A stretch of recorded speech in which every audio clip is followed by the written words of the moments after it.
नमस्कार, आप देख रहे हैं प्रदेश का सबसे भरोसेमंद news channel India news Uttar Pradesh Uttarakhand. मैं हूं आपके साथ अतुल प्रताप सिंह। यूपी में इस वक्त पंचायत चुनाव का पारा 7वें आसमान पर है। सियासी पार्टियों ने अपना जिला पंचायत अध्यक्ष बनाने के लिए पूरी ताकत झोंक दी है। वहीं बीजेपी ने विधानसभा चुनाव के लिए भी अपना मिशन 325 प्लस लॉन्च कर दिया है। पार्टी 2022 के विधानसभा चुनाव में इस बार बड़े विजन के साथ उतरने की तैयारी में है। पिछले 2 महीने से संघ और बीजेपी नेताओं की कई दौर की हुई बैठक के बाद पार्टी ने 325 प्लस सीटों का मिशन बनाया है। वहीं बीजेपी और सरकार दोनों का फोकस इस समय गांवों के विकास पर है। सरकार योजनाओं को सुचारू रूप से चलाने के लिए मिशन मोड में लगी है। फिर चाहे कोरोना के दौरान लोगों को इलाज पहुंचाना हो या फिर दुनिया का सबसे बड़ा वैक्सीनेशन अभियान चलाना हो, सरकार और संगठन का प्लान क्या है भविष्य के लिए, कोरोना की तीसरी लहर की सरकार की तैयारी क्या है, इन तमाम मुद्दों पर चर्चा करने के लिए हमारे साथ इस वक्त यूपी सरकार के शिक्षा राज्य मंत्री संदीप सिंह खुद जुड़ चुके हैं। बहुत स्वागत है संदीप जी आपका इंडिया न्यूज पर।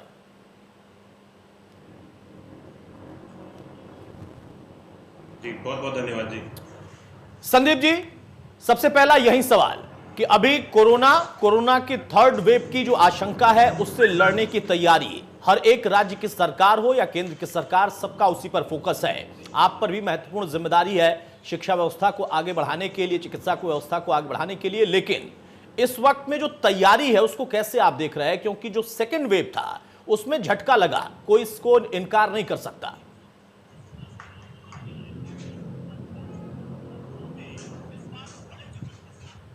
जी बिल्कुल, देखिए जिस तरह से पहली वेव का सामना हम सब लोगों ने किया, उसके चलते अगर मैं कहूं कि जो स्थिति हमारे सामने सेकेंड वेव में आई जी, और जिस तरह से मॉर्टेलिटी रेट बढ़ा, ये हम सब लोगों ने किसी ने भी कभी सोचा नहीं था कि इस तरह की स्थिति दूसरी वेव के कारण, और बहुत जल्द मैं कहूंगा कि 2 से 3 महीने के अंदर इस वेव ने जो पूरे देश भर में नुकसान सभी लोगों को पहुंचाया है, इसको देखते हुए आज सरकार ने पूरी तरह से अपनी तैयारियों को चुस्त दुरुस्त करने का निर्णय लिया है। बिल्कुल। मुझे बहुत आवाज रिपीट हो रही है। ठीक है, आप बोलिए संदीप भाई, आप बोलिए, आपकी आवाज आ रही है, इस दिक्कत को हम जल्द दूर कर लेंगे।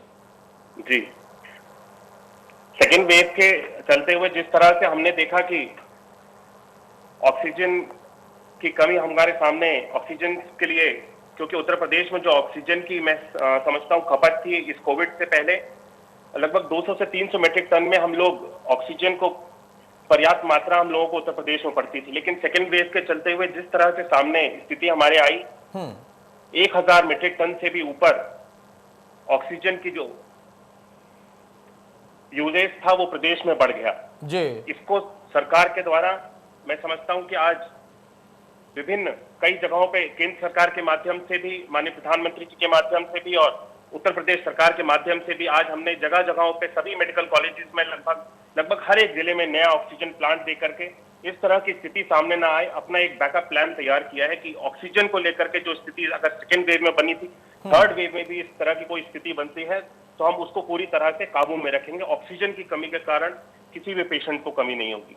इसी के चलते हुए जैसे दवाइयों की भी हमारे सामने कमी महसूस हुई, रेमडेसिविर इंजेक्शन हो, चाहे वो कोसाकोनाजोल के इंजेक्शन हो, चाहे वो टैबलेट्स हो या फिर वो एम्फोटेरिसिन बी हो, इन सारे इंजेक्शन की जिस तरह से कमियां महसूस हुई, इसको भी प्रदेश सरकार के द्वारा पर्याप्त मात्रा में आज ऑर्डर्स प्लेस किए गए हैं और जिस मात्रा में ये अवेलेबल होते जा रहे हैं आज सभी हमारे जितने भी कोविड के पेशेंट्स हैं जो भी, हालांकि अब बहुत कोविड के एक्टिव पेशेंट प्रदेश भर में बचे नहीं है, एक्टिव पेशेंट्स की जो संख्या है वो लगभग 3500 उत्तर प्रदेश में रह गई है और अगर प्रतिदिन की मैं बात करूं तो लगभग 200 से 250 के अंदर ही प्रतिदिन एक्टिव केसेस की बढ़ोतरी भी आ रही है। लेकिन फिर भी सरकार के द्वारा पूरी तरह से सभी दवाइयों के लिए पर्याप्त मात्रा में ऑर्डर प्लेस किए गए हैं कि किसी भी तरह की इस तरह के आगे जो समस्या देखने को सेकेंड वेव में मिली, हम उसको दोबारा से ना उसका सामना करें, इसके लिए तैयारी की गई है। और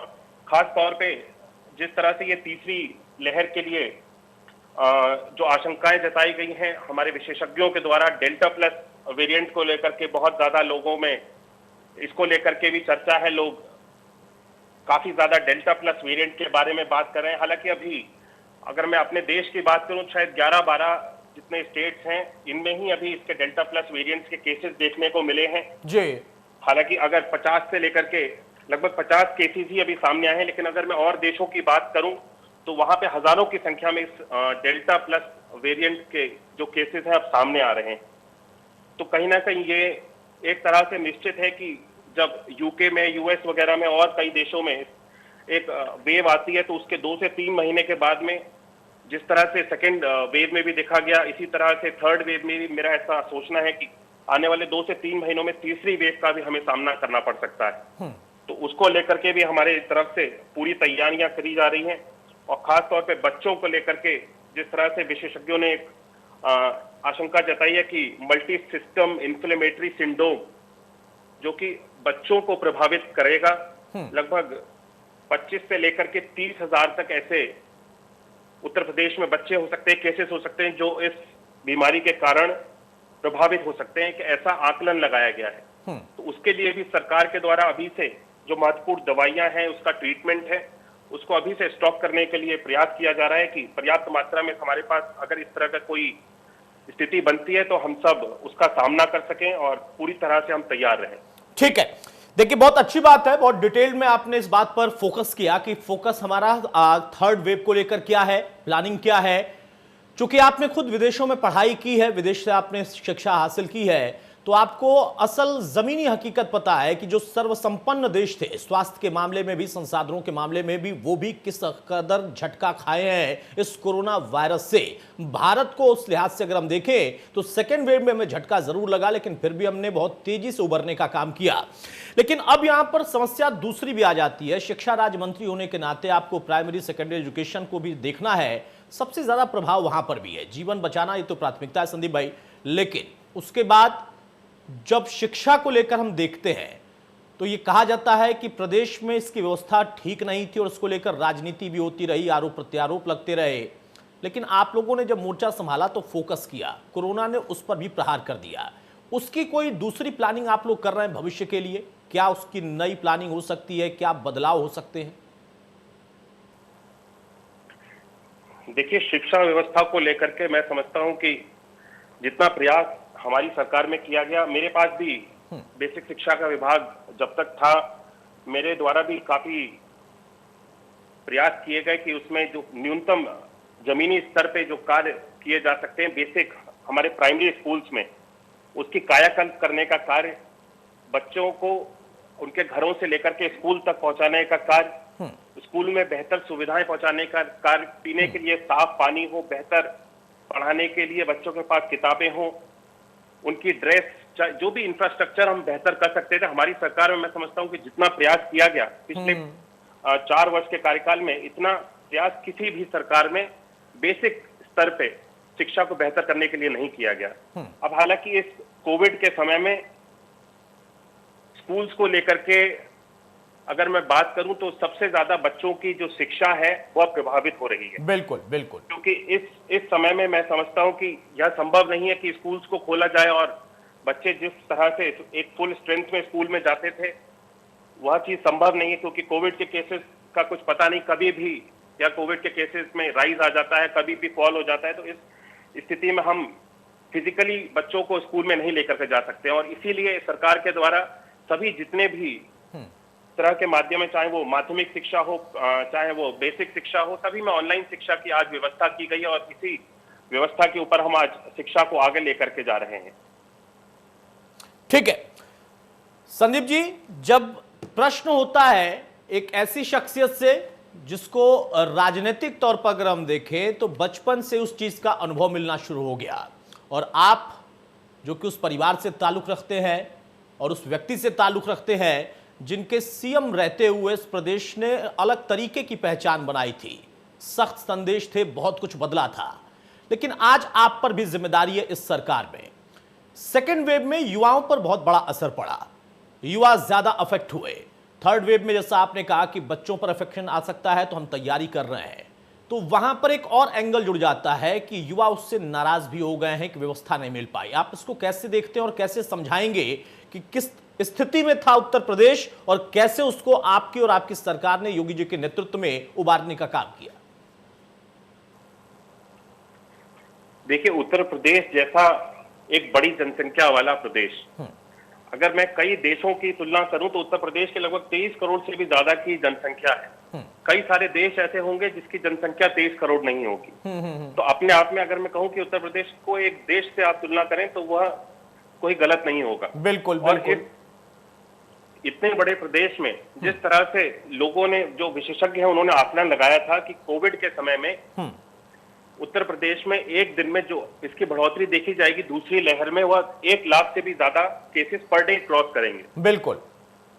लेकिन अगर हम वास्तविक स्थिति को देखें, जिस तरह से माननीय मुख्यमंत्री योगी आदित्यनाथ जी के नेतृत्व में हमने इस कोविड की लड़ाई को प्लान किया, अगर मैं उत्तर प्रदेश की बात करूं तो अप्रैल के महीने में उत्तर प्रदेश में लगभग 38,000 केसेस जो है मैक्सिमम रिकॉर्ड किए गए, जो कि सबसे ज्यादा संख्या थी। उसके बाद से केसेस आज तक कम होते चले आ रहे हैं और आज इस स्थिति में हम आ गए हैं कि उत्तर प्रदेश में लगभग 220 या 200 केसेस पर डे अब आ रहे हैं। तो यह कोविड की जो स्थिति है इसको पूरी तरह से कंट्रोल करने में आज, अगर मैं पूरे देश में कहूं, उत्तर प्रदेश का एक विशेष रूप से मॉडल मान करके कई सरकारें कार्य कर रही हैं। इसी जिस तरह से उत्तर प्रदेश कोविड को टैकल किया गया, गांव-गांव तक आरआरटीज के माध्यम से हर एक जगह पे टेस्टिंग की सुविधा को बढ़ाया गया। आज भी अगर कोविड की स्थिति कम हो गई है, केसेस कम आ रहे हैं, लेकिन हमारी टेस्टिंग अभी भी कम नहीं हुई है। 2 लाख, 2.5 लाख, 3 लाख तक आज भी हमारी टेस्टिंग उत्तर प्रदेश में हमने चालू रखी है, क्योंकि जब तक हमारी जो उत्तर प्रदेश में माननीय मुख्यमंत्री जी के निर्देशन में हमने एक प्लान बनाया टेस्ट, ट्रेस और ट्रीट करने का, ट्रिपल टीज के ऊपर हम आज भी कार्य कर रहे हैं, तो हमारी टेस्टिंग आज भी उतनी ही जारी है। इसी के साथ साथ हमने वैक्सीनेशन का कार्य भी अब प्रदेश भर में बहुत तेजी से प्रारंभ कर दिया है। उत्तर प्रदेश में 3 करोड़ से भी ज्यादा लोग अब वैक्सीनेटेड हो चुके हैं और आने वाले जुलाई में हम इस वैक्सीनेशन की क्षमता जो अभी तक 6 लाख 7 लाख तक प्रतिदिन हम लोग कर रहे हैं, इसको भी बढ़ा करके 10 लाख से ऊपर लगभग 15 लाख तक प्रतिदिन वैक्सीनेशन की क्षमता को लेकर के जाने का हमारी सरकार के द्वारा प्रयास किया जा रहा है। और जुलाई के माह में लगभग 10 से 15 लाख प्रतिदिन वैक्सीनेशन करते हुए हम अपने प्रदेश हर एक व्यक्ति को वैक्सीनेट करते हुए और इस कोविड की समस्या से निजात दिलाने का पूरी तरह से प्रयास कर रहे हैं। ठीक है, थोड़ी राजनीतिक चर्चाएं भी, क्योंकि देखिए पंचायत चुनाव अध्यक्ष को लेकर सरगर्मी बढ़ गई है। आप लोग भी सक्रिय हैं, आपके परिवार से भी कोई सक्रिय है उसमें। अब यहां पर आरोप प्रत्यारोप का दौर शुरू हो जाता है। इसके पहले हमने देखा था कि पंच चुनाव को लेकर भी समाजवादी पार्टी खासतौर पर यह बताने की कोशिश में थी और बार बार कहा गया कि देखिए बीजेपी से नाराजगी लोगों की कितनी है, सरकार से कितनी है, उसका परिणाम और उसके संकेत इस चुनाव के नतीजे में आ गया। एक बार फिर से गहमा गहमी बढ़ गई है। कैसे आप देखते हैं एक युवा के नजर से, शिक्षा और चिकित्सा राज्य मंत्री के तौर पर सरकार का हिस्सा होने के नाते, क्या इस वक्त माहौल दिख रहा है आपको? देखिए, माहौल बहुत अच्छा है और जिस तरह से, क्योंकि जितने भी हमारे विरोधी हैं, जब भी चुनाव आता है तो वो अपनी असफलताएं जो होती हैं उनको छुपा नहीं पाते हैं। जो उनके समय में, उनके कार्यकाल में कार्य किए गए, उन असफलताओं को छुपाने के लिए हमारी सरकार के द्वारा जो अच्छे काम किए गए हैं उसको छुपाने के लिए लोगों को केवल भ्रमित करने का कार्य करते हैं। जब जब चुनाव आता है इस तरह की स्थितियां बनती हैं। इन चुनावों में भी जिला पंचायत के चुनाव चल रहे हैं। मैं समझता हूं कि आने वाले समय में, आज के दिन नामांकन होने थे, सभी जगहों पे प्रदेश भर में नामांकन किए गए हैं और आने वाली 3 तारीख को इसके जो रिजल्ट्स आने हैं, वोटिंग होगी और रिजल्ट 3 तारीख को आएंगे।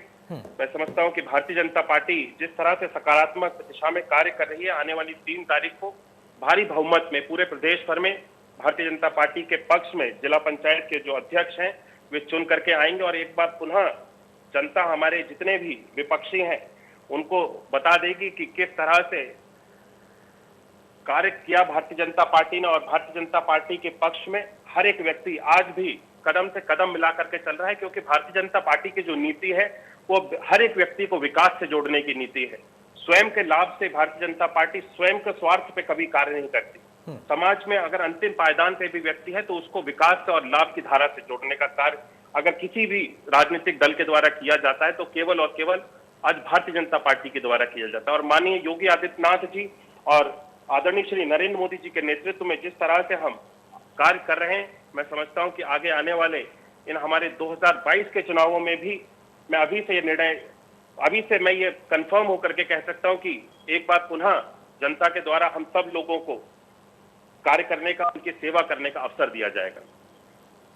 ठीक है, तो 2022 का रोड मैप क्या मैं यही मानूं कि आप लोगों की सरकार का जो कामकाज है उसके आकलन पर ही होगा, या उससे अलग भी कोई रणनीति बनाने की जरूरत है?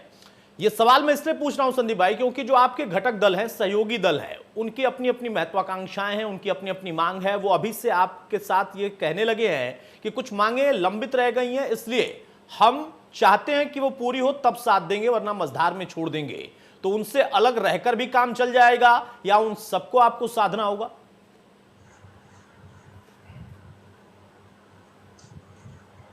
देखिए, इन सारी चीजों का जो निर्णय है, यह निर्णय जो है पार्टी के आला कमान के द्वारा किया जाएगा। पार्टी के शीर्ष नेतृत्व द्वारा जो भी चीजें तय की जाएंगी उसके अंडर में हम सब लोग कार्य करते हैं। भारतीय जनता पार्टी के हम सब एक सिपाही हैं, सिपाही के रूप में कार्य करते हैं। ये सारे चीजों का जो निर्णय है, बल्कि बस केवल इतना ही कहना चाहूंगा कि भारतीय जनता पार्टी एक ऐसा राजनीतिक दल है जो हर एक व्यक्ति को, सभी लोगों को संग में लेकर के चलने की एक ताकत रखता है। कभी मैं समझता हूं कि हर एक किसी भी दल में इस तरह की ताकत नहीं है कि आपस में बिखराव हो जी। हम भारतीय जनता पार्टी एक ऐसा दल है कि हर एक व्यक्ति को जोड़ के रखने की ताकत रखते हैं, और बाकी हमारी पार्टी के शीर्ष नेतृत्व के द्वारा जो भी निर्णय लिया जाएगा हम उसका पालन करेंगे, और जो भी दल हमारे साथ हैं हम उनका तहे दिल से स्वागत करते हैं और मिल करके इस लड़ाई को लड़ेंगे। ठीक है, अब युवाओं की अगर हम बात कर लें तो उनकी बड़ी भूमिका हो जाती है इलेक्शंस में। एक बार फिर से बहुत सारे ऐसे वोटर्स होंगे जो कि पहली बार 22 में चुनाव में अपने आप को शरीक करेंगे, वो उसमें शामिल होंगे।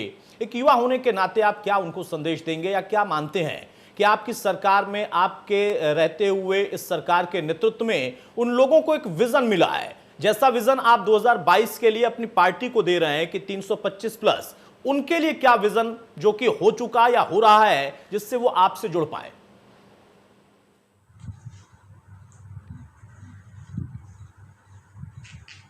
देखिए, आज अगर मैं भारत देश की बात करूं तो भारत देश आज युवाओं का देश है, और भारत देश में अब जिस तरह से मैं देख रहा हूं कि हर एक क्षेत्र में आजकल युवा बढ़ चढ़ करके हिस्सा ले रहा है। अगर मैं राजनीति की बात करूं तो अभी हाल ही में हमारे प्रधानी के चुनाव हुए, ग्राम प्रधानों के। मैं काफी सारे प्रधानों से भी मिला, तो गांव के जो एक युवा वर्ग है वह इन चुनावों में बहुत ज्यादा बढ़ करके आया है। काफी सारे ऐसे हमारे ग्राम प्रधान हैं जो आज युवा चुन करके आए हैं। एक नई पीढ़ी अब राजनीति से जुड़ रही है। मैं समझता हूं कि ये आने वाले हमारे देश का भविष्य है। एक नई सोच के संग जब हम मिल करके कार्य करेंगे तो हम अपने देश को एक नई ऊंचाइयों तक लेकर के जाएंगे। बाकी भारतीय जनता पार्टी के द्वारा हमारा जितना भी युवा वर्ग है उनको विशेष रूप से जोड़ने का कार्य किया जा रहा है। भारतीय जनता पार्टी का जो युवा मोर्चा है वो मैं समझता हूं कि विशेष रूप से उनकी सबसे ज्यादा बड़ी अहम भूमिका होती है। किसी भी हमारे पार्टी के चुनाव हो, उसमें एक पार्टी के चुनाव को पूरा करने के लिए, पार्टी को नई ऊंचाइयों तक लेकर के जाने के लिए, पार्टी को जीत हासिल दिलाने के लिए जितना भी हमारा युवा वर्ग है, युवा मोर्चा है, वो सबसे ज्यादा अहम भूमिका निभाता है। गांव गांव तक जाकर के हर एक व्यक्ति तक जुड़ करके अपने जुड़ाव के कारण लोगों को लेकर के भारतीय जनता पार्टी से जोड़ने का कार्य करता है। तो आज मैं अगर बात करूं युवाओं की, तो युवाओं की बहुत ज्यादा आवश्यकता है, और युवाओं को हर एक क्षेत्र में आगे बढ़ करके आने की आवश्यकता है। आज सरकार के द्वारा भी प्रयास किया जा रहा है कि युवाओं को आगे लेकर के आया जाए। कोई भी युवा बेरोजगार ना हो, बेहतर शिक्षा की व्यवस्था दी जा रही है। अच्छे से अच्छी जो टेक्निकल कॉलेजेस हो, मेडिकल कॉलेजेस हो, प्रदेश भर में अगर मैं बात करूं मेडिकल कॉलेजेस की, तो जहां उत्तर प्रदेश में हमारे जितने भी मेडिकल के छात्र थे उनको बाहर जाना पड़ता था, उत्तर प्रदेश में मेडिकल कॉलेजेस की कमी थी। आज अगर मैं मेडिकल कॉलेजेस की बात करूं तो उत्तर प्रदेश में हमारी सरकार के द्वारा 30 नए मेडिकल कॉलेजेस को खोलने का कार्य किया जा रहा है, जिसमें से काफी लगभग 14 से 15 मेडिकल कॉलेजेस खोलने की स्टेज पे आ गए, जिनमें कोर्सेज बहुत जल्द स्टार्ट हो जाएंगे, तो मैं समझूंगा कि युवाओं के लिए हर एक क्षेत्र में हमारी सरकार के द्वारा कार्य किया जा रहा है। उनकी चाहे वो ट्रेनिंग की बात हो, हर एक क्षेत्र में मैं समझता हूं आज युवाओं को आगे लेकर के आया जा रहा है। जी ठीक है संदीप जी, बहुत संक्षेप में आखिरी सवाल आपसे। चूंकि थर्ड वेव की आशंका है जैसा आपने भी कहा और उसकी तैयारी हम कर रहे हैं, उस बीच में शिक्षा को लेकर, जो बेसिक शिक्षा है, प्रारंभिक शिक्षा है, उसको लेकर बहुत सारे अभिभावकों के मन में सवाल है कि वो शुरुआत जब फिर से होगी तो कैसे होगी, तो उसकी प्लानिंग आप लोगों की क्या है? और यहां हमारे इस चैनल के माध्यम से आप कुछ बताना चाहेंगे कि उसमें किस तरीके से आप लोग कोऑर्डिनेट कर रहे हैं?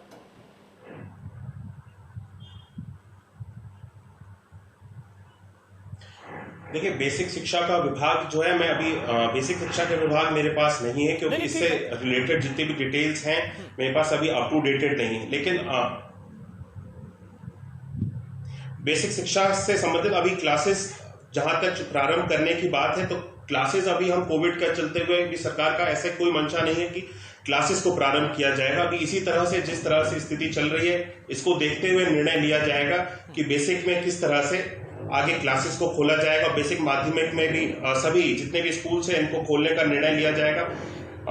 ऑनलाइन क्लासेस के माध्यम से भी अभी पठन पाठन का कार्य जो है इसको प्रारंभ किया जाएगा। यह निर्णय सरकार ने अवश्य लिया है कि जितने भी हमारे चाहे प्राइवेट जितने भी कॉलेजेस प्रदेश भर में हैं, किसी भी कॉलेज में जो फीस की बढ़ोतरी थी, फीस की बढ़ोतरी में हमारी सरकार के द्वारा रोक लगा दी गई है। कोई भी स्कूल अपनी फीस को नहीं बढ़ाएगा, क्योंकि कोविड के चलते हुए मैं समझता हूं कि जिस तरह से स्थिति पूरे देश भर में उत्पन्न हुई है, कोई भी पेरेंट्स आज ऐसे नहीं होंगे जो अपनी अगर स्कूल फीस बढ़ाएंगे तो उसको देने में सक्षम होंगे। इसीलिए यह निर्णय भी सरकार ने लिया है कि फीस को जो है रेगुलेट करने का कार्य किया है।